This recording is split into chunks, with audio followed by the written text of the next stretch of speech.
Jadi oleh karena itu untuk meningkatkan kemungkinan lulus ya siswa untuk masuk PTN dan kedinasan itu memang mau tidak mau ya Pak. Ya, betul. Ya, hampir sulit kalau untuk menyiapkan diri sendiri seperti saya dulu. Saya dulu sendiri karena nggak ada biaya Pak. Ya, saya buat di garasi rumah dari 48 orang 36 lulus kedinasan. Sekolah kedinasan? Ya, dari berbagai IPDN, STAN.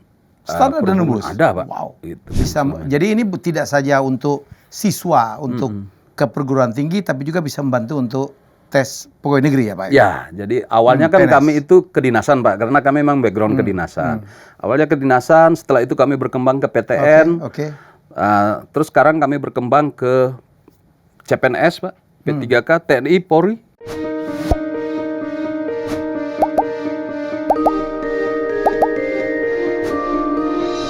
Ya, hari-hari ini, bulan-bulan ini memang orang tua kadang-kadang masih bingung karena anaknya belum menentukan mau kuliah di mana dan bagaimana caranya menembus universitas atau perguruan tinggi yang diincar ya, dan juga anaknya juga kayak kasus anak saya kadang juga bingung mau jadi apa.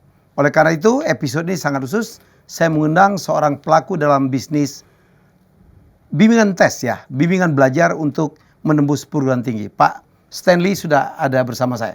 Selamat datang Pak. Selamat malam Pak Elmi. Wah, dari Bali langsung? Dari Bali langsung Pak. Apa nama perusahaan Bapak? BTW? BTW EduTech. BTW EduTech. Baik, be the winner katanya. Be the winner. Oke Pak, menyambung prolog saya. Apa yang menurut Pak Stanley bisa terangkan kalau saya tanya, apa sih pentingnya atau apa peranan dari sebuah bimbingan tes Pak?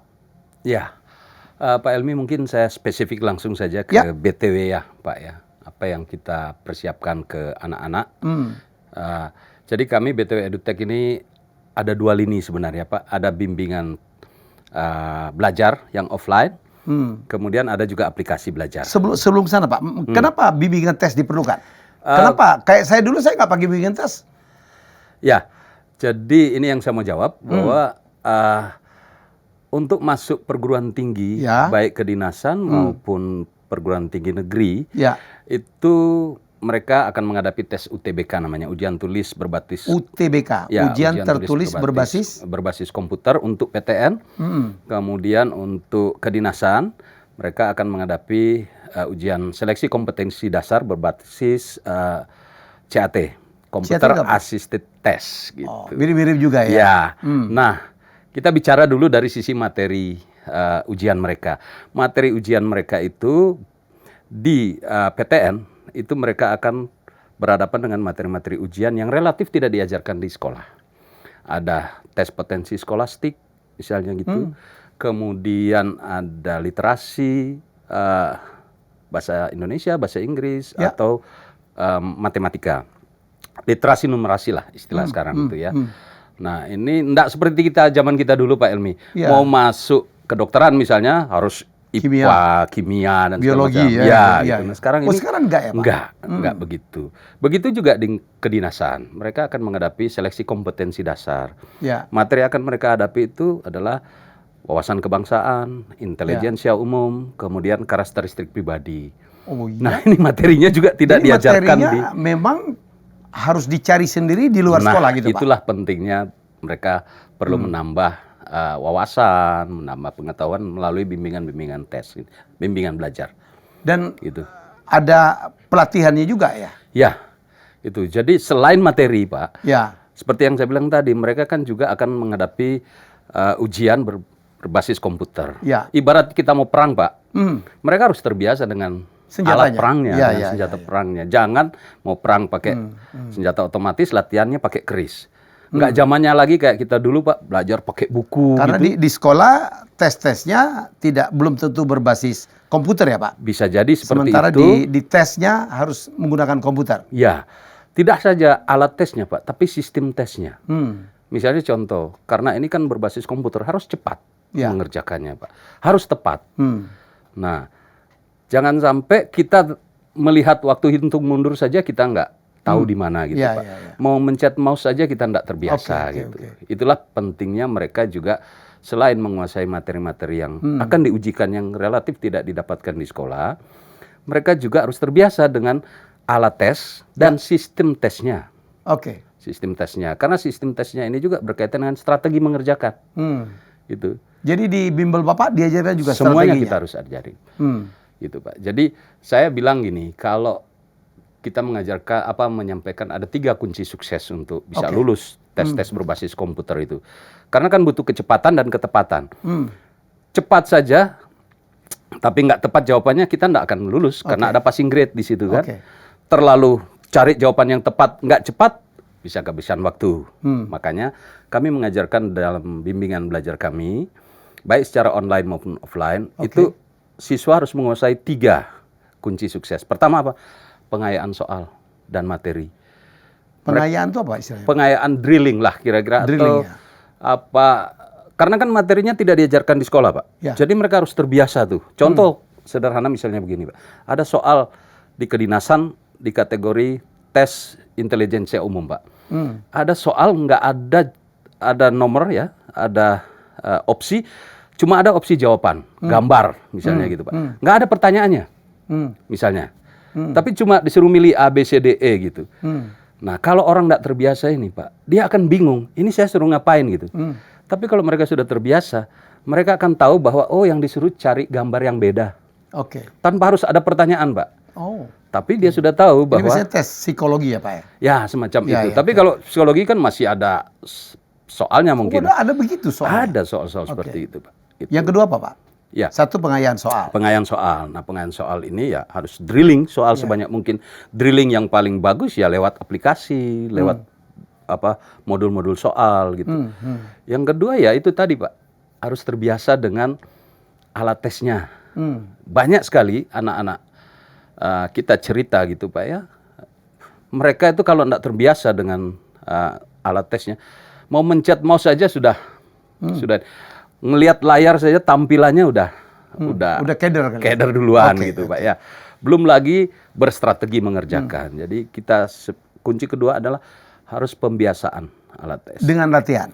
Dengan dicoba, latihan ya? pada sebuah aplikasi atau sebuah tools tes yang mirip dengan yang akan dipakai. Oke. Kalau untuk PTN lain lagi tampilannya Pak. Ya.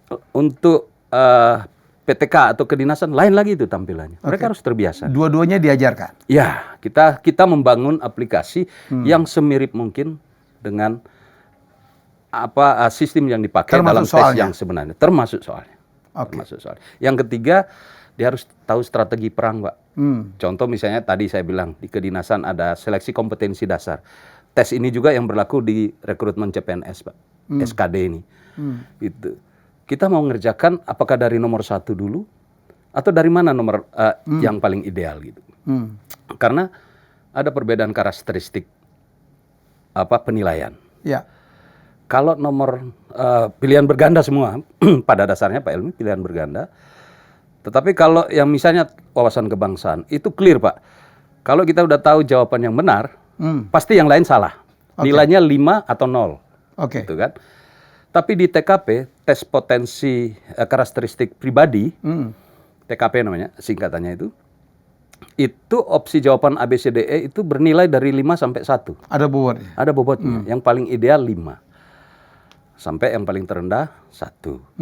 Nah ini kan untuk memutuskan mana pilihan yang paling ideal kan perlu membaca semua soal Pak. Perlu konsentrasi. Kadang-kadang kami ajarin tuh Pak.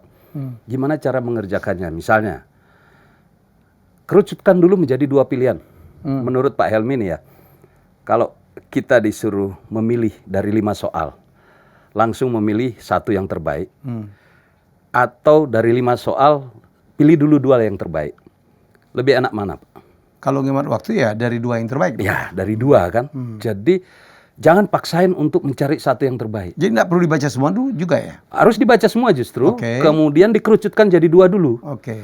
Karena kalau dari 2 ini udah pasti nilainya kalau nggak 5, 4. 4. Gitu, gitu loh Pak. Karena kan targetnya paling nggak, kalau kayak TKP itu paling nggak dari sekian soal ya, kalau nggak salah 45 soal, itu passing grade-nya 166 Pak. Itu paling nggak nilainya harus rata-rata 4. Sudah bagus lah, rata-rata 4 itu. Jadi kalau sudah kita kerucutkan 2 ini, ya kalau salah jawab minimal nilai kita 4. Syukur-syukur 5, Pak.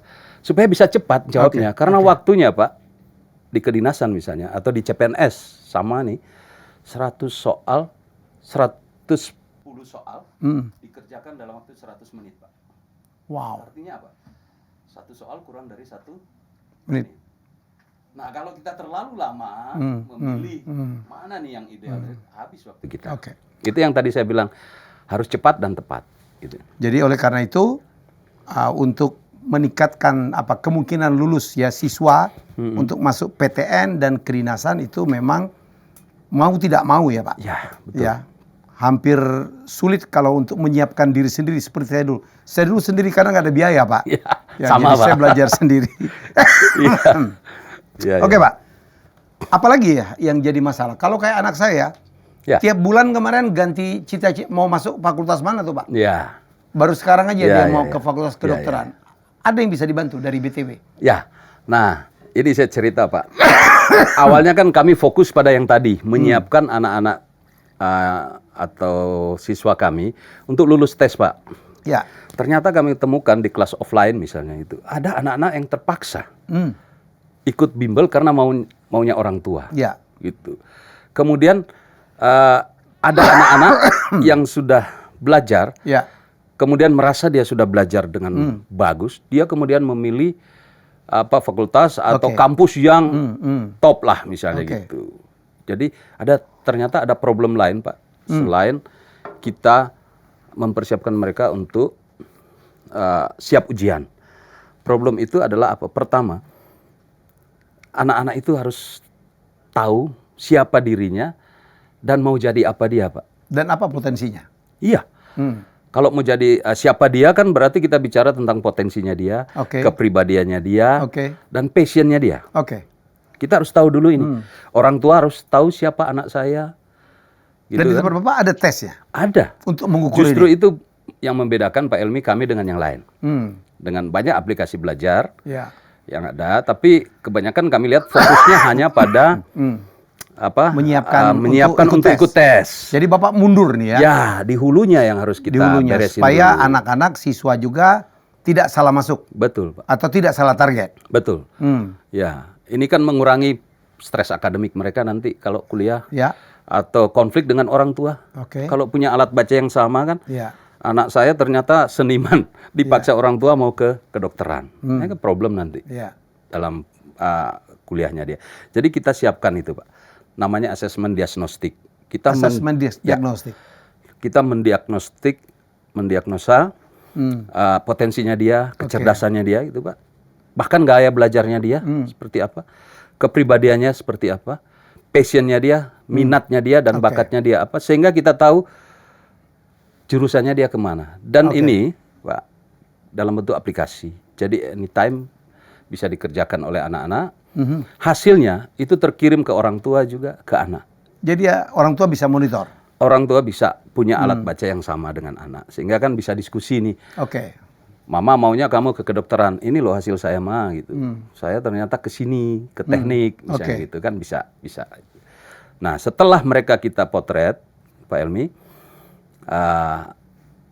siapa dia dan mau jadi apa dia. Nah kami kemudian menyiapkan lagi alat tes lainnya, namanya asesmen kemampuan awal. Asesmen kemampuan awal. Tadi kan asesmen diagnostik. Kita diagnosa potensinya dia, gaya belajar, kepribadian dan passion. Setelah ini kita istilahnya biar dia punya kompas bagi masa depan mereka gitu. Jadi katakanlah tes diagnostiknya mengatakan, wah saya cocoknya, bagusnya jadi dokter. Harus masuk fakultas kedokteran dong. Nah, kan sudah tahu nih, orang tua juga sudah punya alat baca yang sama dengan anak gitu. Next, kami berikan layanan asesmen kemampuan awal. Nah, tujuannya apa? Supaya anak bisa tahu presentasi saya lulus. Misalnya tadi Pak Elmi bilang anak saya mau jadi dokter. Dia kemudian pingin di UI misalnya gitu Pak ya. Nah, dengan asesmen kemampuan awal ini, dia bisa ngukur peluang saya lulus di kedokteran UI itu berapa persen. Karena ada grade-grade-nya ya. Ya. Kemudian karena ada kasus Pak, ini salah satu kenapa kami buat ini sebenarnya itu belajar dari pengalaman co-founder BTW sendiri. Ya. Salah satu co-founder kami punya anak Pak. Merasa sudah belajar di sekolah yang terbaik di Bali, kemudian mengambil keputusan untuk mendaftar di kedokteran. Tadi Bapak nyeritain kasus ada satu anak dimasukkan di sekolah yang terbaik, tapi gagal masuk di sekolah yang dia target ya Pak? Ya. Gimana ceritanya itu Pak? Ya, jadi kenapa lahir asesmen kemampuan awal ini Pak Ilmi? Itu cerita real dari kasusnya anak co-founder dari BTW EdTech. Ya, Bu Yayu. Jadi anaknya Livia itu sekolah di salah satu sekolah terbaik di Bali, sekolah Muslim. Kemudian daftar UTBK di Unpad, kedokteran. Sementara temennya yang rankingnya di bawah dari anaknya, daftar di kedokteran Udayana. Gitu. Nah, pada saat ujian UTBK, ujian tulis berbasis komputer, yang kita dulu SNBP zaman Pak Helmi dulu apa namanya? Zaman saya perintis Pak, tua banget saya tuh, perintis 1, perintis 2 gitu ya. Ya zaman ujian inilah ya. UTBK itu nilainya tinggi Pak. SPMB saya lupa, seleksi penerimaan mahasiswa baru. Nilainya tinggi? Nilainya tinggi, lebih tinggi dari temennya. UTBK. Tapi dia gagal di Unpad. Karena passing grade di Unpad kedokterannya kan lebih tinggi daripada misalnya di Udayana. Jadi kalau anak ini daftar di Udayana selesai masuk makanya dia nyesal. Dia kemudian ngomong ke saya, Om, harus ada nih BTW buat nih sistem yang bisa ngukur kemampuan kita nih. Gitu. Supaya kita enggak buang-buang waktu, enggak capek-capek belajar gitu ya. Kita bisa ngukur. Jadi ada ukuran tuh, kita ada patokan, kalau saya segini bisa nembus Fakultas Kedokteran UI. Ya. Kalau ternyata selama tes itu tidak pernah nyampe, mendingan jangan ngambil yang passing grade-nya setinggi UI gitu ya Pak. Kita kasih 2 rekomendasi Pak di aplikasi kami, di sistem kami 2 kita sarankan. Kalau dia tetap fanatik ke UI, kita akan kasih jurusan-jurusan di luar kedokteran misalnya, yang passing grade-nya dia masuk. Atau kalau dia tetap mau jadi dokter, kita juga memberikan rekomendasi di aplikasi kami, nilai kamu itu masuk di kedokterannya di sini gitu Pak. Unsri misalnya ya? Ya, misalnya seperti itu. Nah, itu yang asesmen kemampuan awal Pak. Jadi staging kedua. Staging pertama tadi kan diagnostik. Untuk tahu siapa saya dan mau jadi apa saya. Targetnya untuk dia punya kompas bagi masa depan dia. Yang kedua, kemampuan awal ini untuk tahu peluang lulus dan tahu kelemahannya. Supaya dia tahu starting point dia untuk belajar. Gitu Pak. Nah, yang ketiga kita buat drilling system online pembelajarannya. Dan kalau memang dia mau lebih fokus lagi, dia bisa ikut bimbel offline kita di cabang-cabang kita Pak. Sudah berapa Pak? 17 cabang. Jadi ada offline? Ada offline. Ada online juga? Ada online. Gitu. Online. Jadi yang ketiga ini adalah sistem yang kita buat supaya anak yang sudah tahu peluang lulus saya misalnya di UI baru sekian %. Nah, mumpung masih ada waktu dia kemudian belajar nambah untuk drilling passing grade untuk supaya misalnya seminggu sebelum pendaftaran misalnya dia sudah bisa dengan orang tua sudah bisa memutuskan. Wah, Nak, kamu kayaknya rata-rata nilaimu itu enggak cukup untuk masuk ke sini. Kamu bisa ke sini aja gitu. Pindah jurusan lain atau pindah ke universitas lain untuk jurusan yang sama. Itu juga di kedinasan juga kayak gitu. Keren. Di awal misalnya di STAN nih, Pak Helmi kan alumni STAN nih. Kita sama-sama alumni kedinasan nih. STAN. Udah selagi masih ada waktu kejar ini. Kejar gitu. Nanti menjelang pendaftaran, sistem kami akan ngasih tahu rata-rata nilai kamu. Itu sekian SKD-nya. Kamu nggak masuk di STAN. Kamu masuknya di sini misalnya. Ya udah, tinggal terserah pada anak kan, apakah mau gambling atau mau nurutin saran dari kita. Tapi minimal kan dia tahu Pak, ada pertimbangan, ada informasi yang bisa dia jadikan pertimbangan. Keren ya Pak. Gitu. Pak, BTW ini di Bali ya pusatnya ya? Pusatnya di Bali Pak. Di Bali. Kalau boleh saya cerita sedikit Pak ya tentang Siapa BTW ini? Ini sebenarnya kami alumni kedinasan yang ada di Bali, Pak. Oke. Itu kami bangun Alumni sekolah kedinasan. sekolah kedinasan. Bapak Sama lah dari kita. STTD dulu Saya ya? dari STTD. Ya teman-teman lah, teman-teman Ya, kita itu karena kita itu pingin, Pak, pingin untuk Membantu lah, Bapak. membantu anak-anak, kan kita juga bisa seperti ini kan juga karena kedinasan. Jadi kita coba berikan tools yang setelah kami petakan ternyata memang mereka harus diberikan wadah untuk belajar. Oh, awalnya dari situ ya? Dari situ. Bapak membantu orang, ya, siswa-siswa untuk masuk sekolah kedinasan di Kementerian Perhubungan? Ya, awalnya di situ. Tahun berapa berdiri, Pak? 2018, Pak. 2018. Jadi Di tahun itulah pemerintah buka, dulu kan orang taunya cuma STAN dan IPDN yang kedinasan, Pak. 2018 itu dibuka lah banyak sekolah kedinasan, Pak. Termasuk di perhubungan itu. Sekian puluh sekolah kedinasan, di STIS, statistik, kemudian di Sandi Negara, Kumham, gitu, Pak. Poltekim, Poltekim gitu.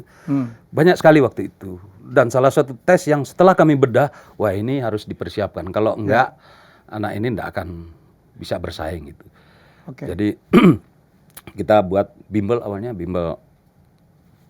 Ya awalnya di kantor aja, Pak. Kita bina mereka, kemudian ternyata dari 9 awalnya lulus 7, Pak. Keterima kedinasan 7. Akhirnya tahun berikutnya saya buat di garasi rumah. Dari 48 orang, 36 lulus kedinasan. Sekolah kedinasan? Iya. Dari berbagai IPDN, STAN. STAN ada nembus? Ada, Pak. Wow. Gitu. Kemudian sekarang kami di Bali saja itu rata-rata di atas 100, Pak. Di Bali saja? Ke kedinasan.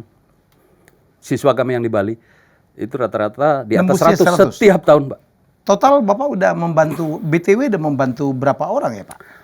Saya belum hitung persisnya, Pak, ya, tapi dengan 17 cabang. Jadi kan kami melihat nih, ini kayaknya daerah lain juga harus ada yang supaya anak-anak daerah itu juga bisa ini. Karena ini kan tes yang berlaku secara nasional, Pak.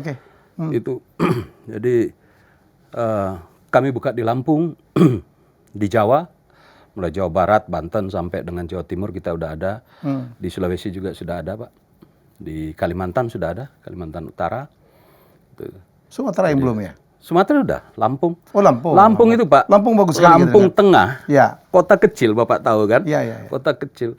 Tapi di sana setiap tahun tuh puluhan anak yang lulus dari bimbel kami, Pak. Gitu. Sekarang udah 18 cabang? 18. Target berapa nih? 100? Nanti bantuan Pak Helmi mungkin bisa. Insya Allah, karena saya suka sekali dengan EduTech. Saya dengar Bapak mengharukan sekali ya, bisa membantu anak-anak dari Papua ya?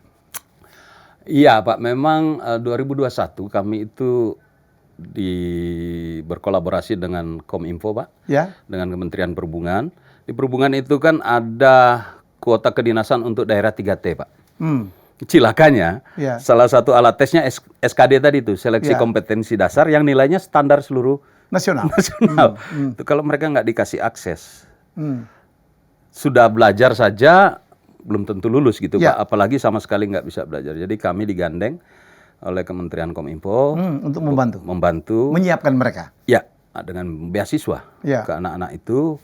Ya. Bapak ke sana atau mereka ke Bali? Kita online, Pak.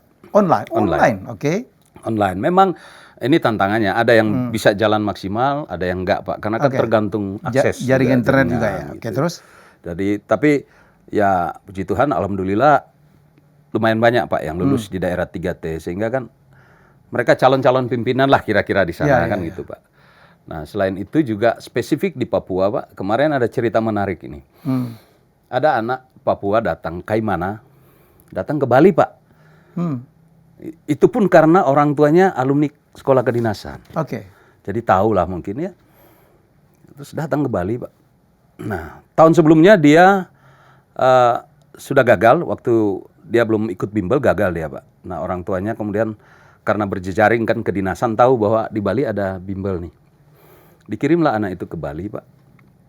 Nah, awalnya dia cuma mau ngambil di salah satu sekolah kedinasan. Gitu. Saya bilang, kayaknya kamu itu satu dari sedikit anak-anak yang mempersiapkan diri secara baik untuk sekolah kedinasan. Kita tahu kan persaingan sekolah kedinasan kayak apa Pak kan? Ya, cukup tinggi. Iya kan, 2% Pak peluang lulusnya Ya. tahun lalu. Tahun lalu kuota cuma sekitar 4.000 Pak. Pelamarnya itu 200.000, 2%. Apalagi stan di situ-situ ya. Ya. Dulu sebelum itu ya. Nah, Terus saya bilang, kamu satu-satunya kayaknya, bukan satu-satunya, satu dari sedikit anak yang mempersiapkan diri. Ngapain ambil kedinasan yang itu, saya bilang. Ambil yang memang betul-betul ada peluang. bukan. Justru saya bilang bisa mewakili anak Papua di internasional. Sampai gitu Pak bahasa saya itu. Apa? Saya bilang ambil Poltekim, imigrasi. Saya bilang. Itu kan momok salah satu sekolah Itu kedinasan favorit Pak. Tough juga ya. Iya, itu selain STAN, IPDN kan imigrasi. Saya bilang ambil itu. Karena enggak banyak rasanya anak-anak dari Papua yang mempersiapkan diri seperti kamu. Memang waktu datang Pak ketemu teman-temannya juga minder anak itu kan. Itu ininya. Tapi ya puji Tuhan dengan persiapan dia itu dia salah satu dari 3 kalau enggak salah anak Papua yang keterima itu. Di Poltekkit. Ya, dan dia menurut dia nilainya paling tinggi anak itu. Gitu. Jadi itu juga ya selain itu juga kami juga banyak membantu kemarin waktu ini sedikit cerita Pak Elmi ya, tanpa bermaksud menyombongkan. Jadi waktu kondisi pandemi kan di Bali COVID, drop ya. banget ya. Ya. Itu ada satu orang tua yang anaknya orang tua itu cuma driver lah di pariwisata gitu ya. Ketika pandemi kan tidak ada penghasilan.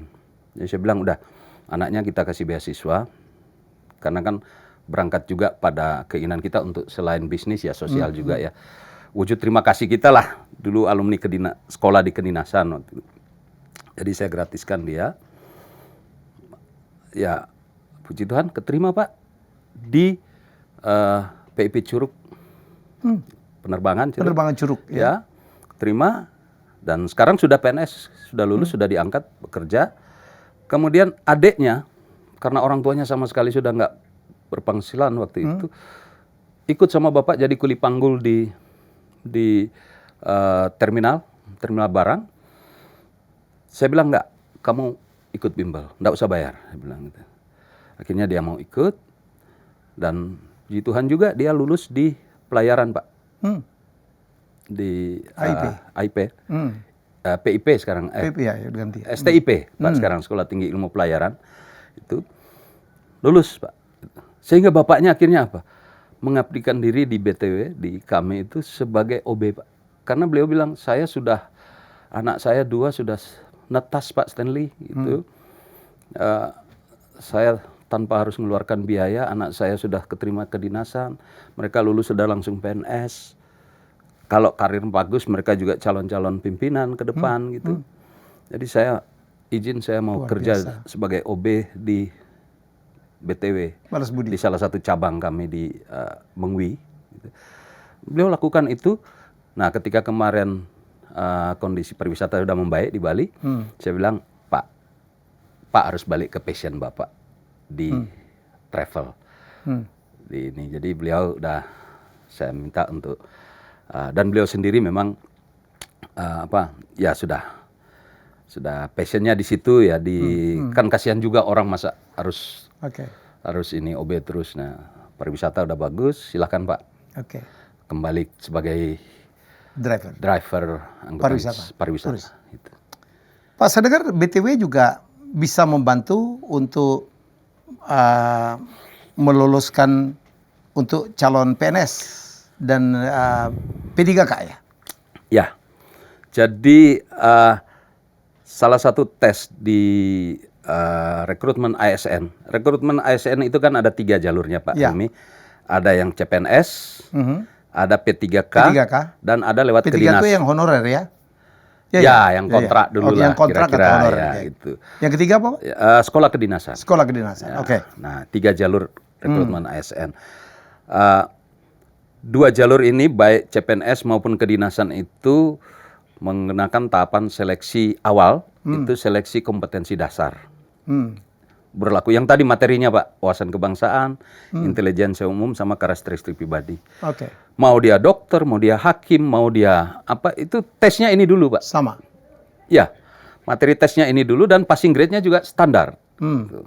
Mereka harus lulus ini dulu. Kalau ini lulus, baru dia masuk ke seleksi kompetensi bidang. Kalau dia dokter ya bidang kedokteran. Kalau itu. Jadi ini alat tesnya yang dan ini cilakanya Pak, kalau boleh bilang momoknya itu adalah ini menggugurkan. Kenapa? Karena ini dipakai perhitungan kuota yang akan lanjut di tahapan berikutnya, Pak. Nah, biasanya di CPNS maupun kedinasan itu 3 kali kuota. Contoh misalnya kuota di formasi itu 10. Ya. Meskipun pelamarnya 3.000, yang lulus hanya akan 30, Pak, untuk masuk ke tahapan berikutnya, seleksi berikutnya gitu. Jadi kan luar biasa nih seleksinya di sini. Nah, ini yang seperti saya bilang materinya nggak diajarkan secara spesifik di sekolah. Jadi, nah materinya ini sama Pak. Jadi kami kalau boleh bilang bersyukur gitu Pak ya, dari barusan juga saya terima informasi WA di grup WA kami, kepala cabang tuh Pak, laporan dari cabang Tangerang, salah satu siswanya itu bahkan meraih nilai SKD tertinggi seprovinsi Banten, gitu. Jadi kita memang menyiapkan Pak untuk CPNS, karena materinya sama dengan kedinasan nih Pak, sama. Jadi, nah untuk P3K gimana? Kami juga menyiapkan Pak. Meskipun memang yang untuk teknis-teknis tertentu kita belum siap.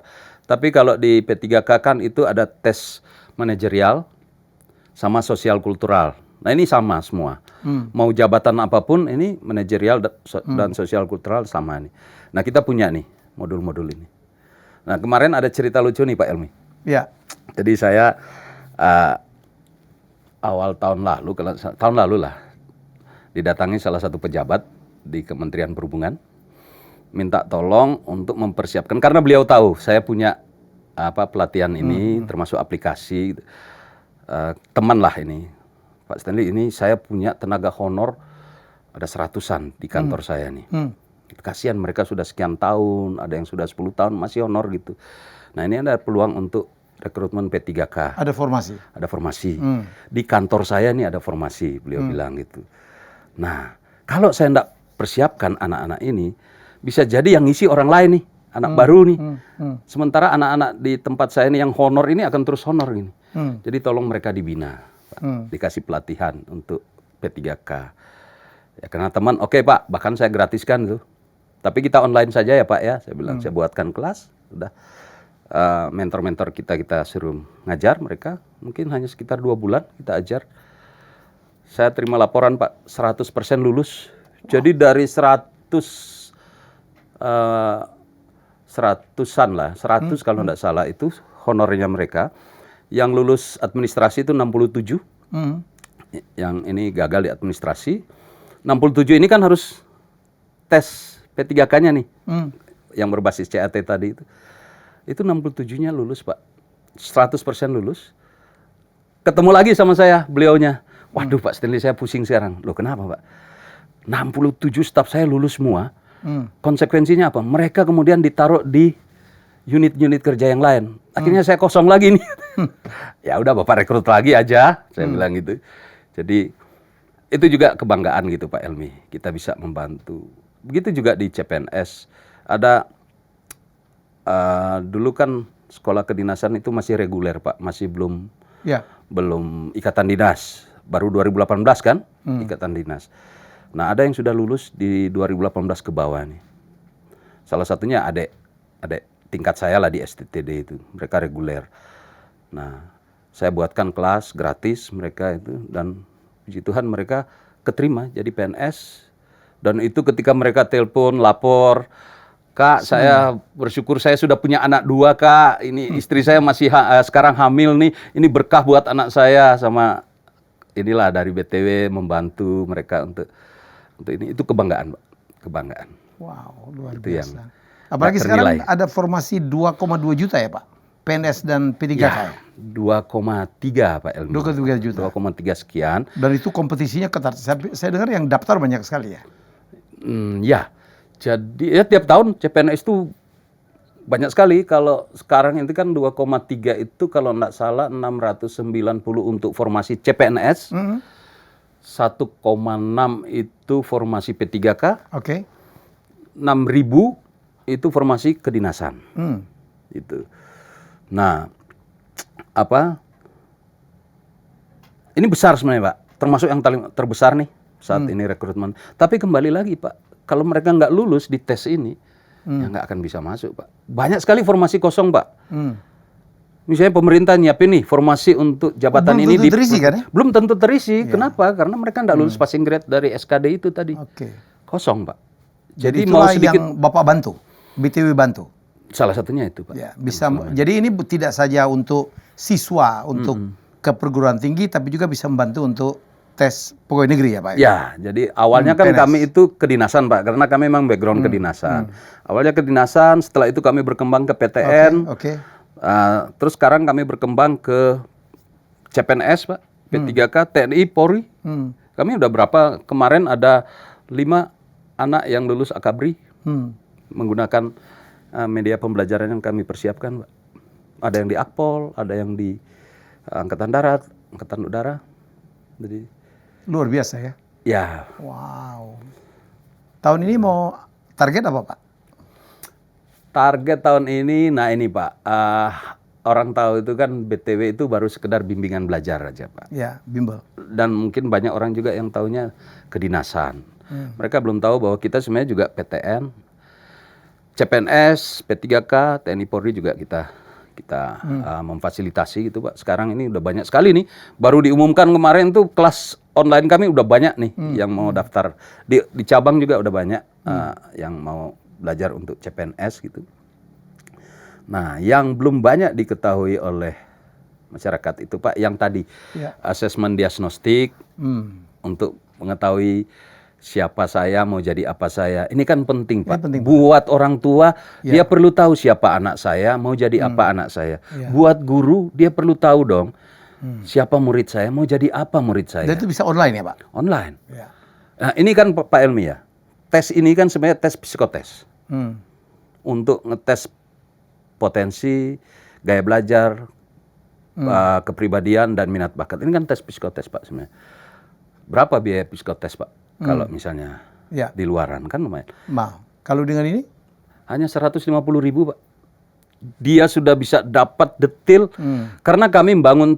Ini juga saya perlu jelasin Pak. Tes ini banyak sebenarnya di luaran, gratis. Orang bisa tahu minat anak saya, kepribadian anak saya gitu Pak. Tapi mestinya kan idealnya tes ini harus dengan norma psikologi Pak.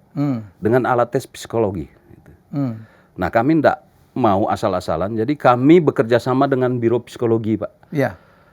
Biro Certified. Psikologi. Certified Pak. Kita build bareng-bareng tools untuk tes ini dengan norma, dengan kaidah psikologi supaya hasilnya valid sesuai dengan ilmu psikologi Pak. Oke. Dan sertifikatnya yang keluar Pak, itu ditanda tangan oleh psikolog yang memang punya izin praktek psikologi. Surat izin. Jadi nggak kaleng-kaleng ya? Enggak boleh Pak. Nanti salah baca anak ini, kita bilang passionnya ke sini. Nasib masa depan orang ya? Iya Pak. Gitu. Dan itu hanya 150 ketika anaknya mengerjakan di mana saja, kapan saja. Itu hasilnya sudah langsung terkirim ke orang tua, detail Pak. Bagaimana membacanya, IQ anak saya berapa, kelemahannya di mana, kemudian kepribadiannya seperti apa, dia itu passionnya kemana, sehingga itu yang penting ya. Ya, nah kita bahkan bukan cuma sekedar layanan untuk ngasih tahu, oh kamu besok karena kamu ternyata passionmu di kedokteran atau dokter, kamu kuliah di kedokteran, nggak gitu Pak. Sekarang dengan kurikulum merdeka Pak, kan nggak ada lagi IPA IPS.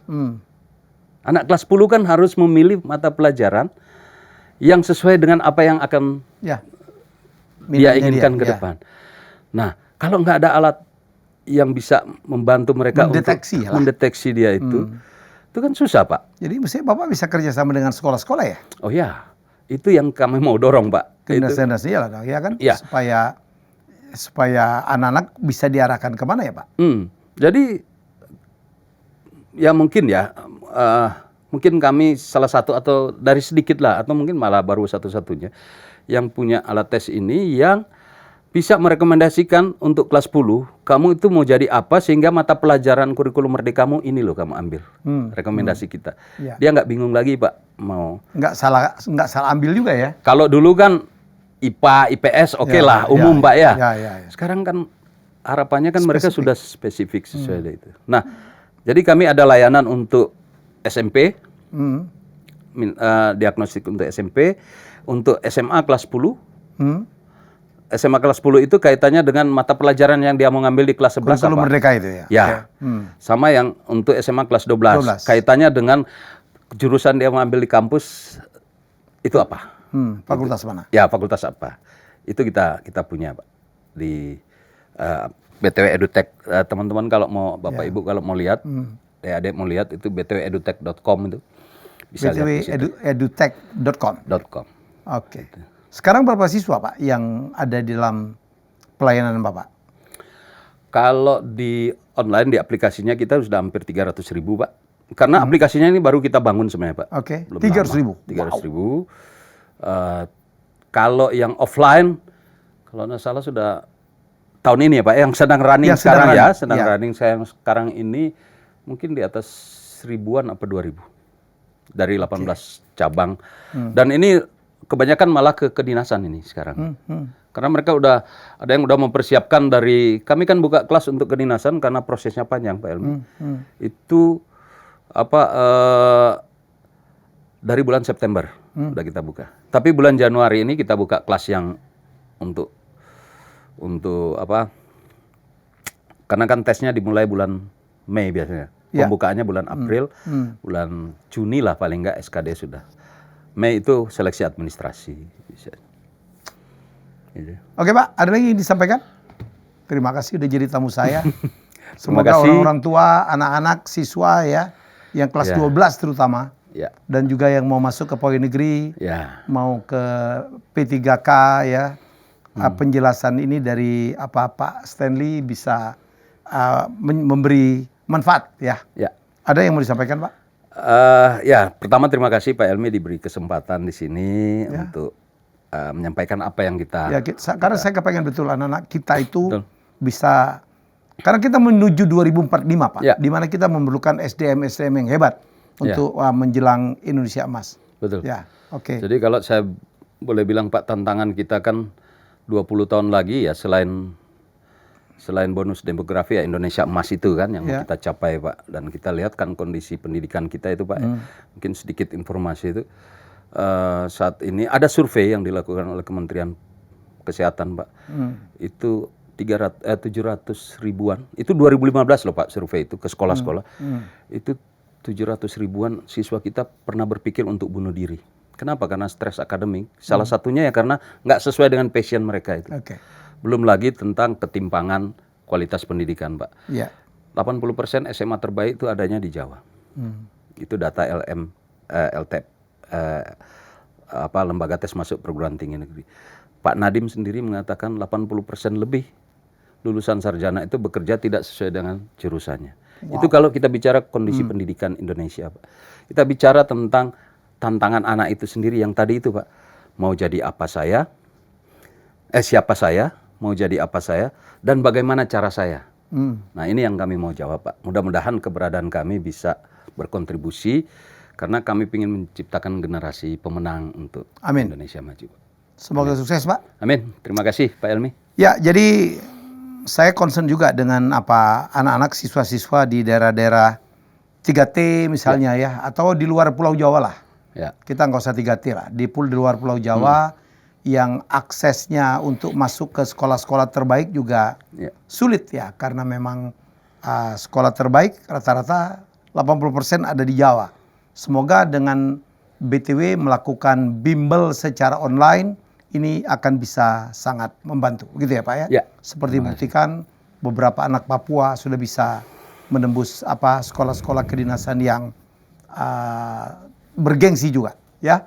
Baik, demikianlah podcast saya dengan Pak Stanley, founder dari BTW ya, yang tetap komit untuk membuat mencerdaskan bangsa, melahirkan anak-anak yang bisa menyongsong Indonesia Emas di tahun 2045. Demikian, dan kita akhiri dengan ucapan bye-bye. Terima kasih sudah menonton Helmi Bicara. Jangan lupa untuk like, komen, share, dan subscribe.